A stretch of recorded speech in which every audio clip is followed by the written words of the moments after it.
Now it's my pleasure to introduce. Thank you very much. Thank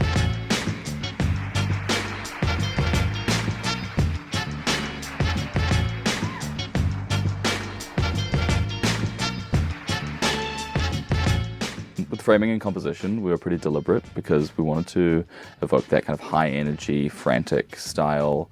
It was lots of handheld camera work, fast pans, quick cuts, just to amp the energy up and really feel like you're in the room with them.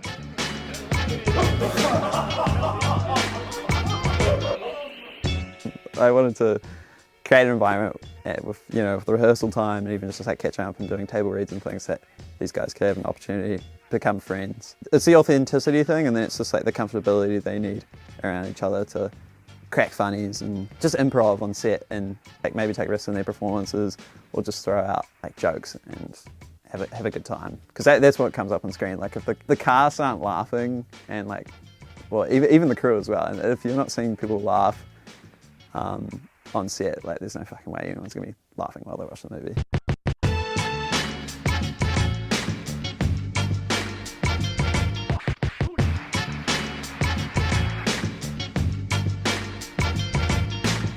For those close-ups of the rats you see and the legs and the gore and the blood splatters and stuff, that was all shot on a little vintage 105mm macro lens, and then it was just so cool to film and then obviously see that later in the post-production suite. When making the blood and guts, I had to do a lot of experimenting, but I came to a solution that worked out pretty well. We did come across a few struggles with figuring out how to make the splat look nice and realistic, which Oscar had to go through a lot of said splatting.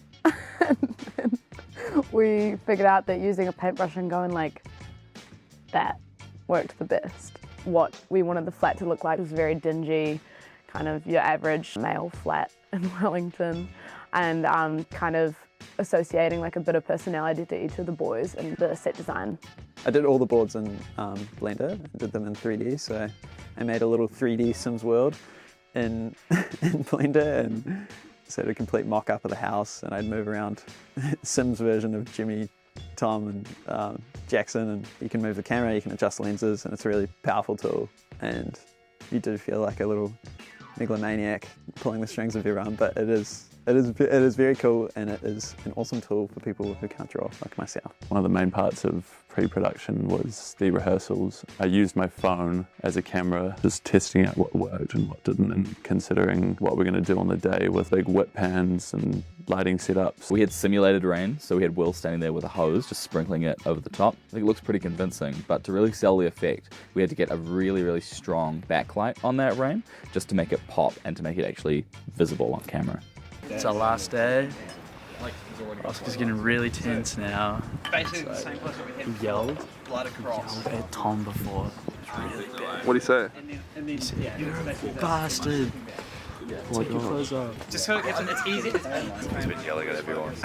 Tom looks pretty upset. Is he okay? Before I didn't say I was striking, and then he threw a lamp on my head.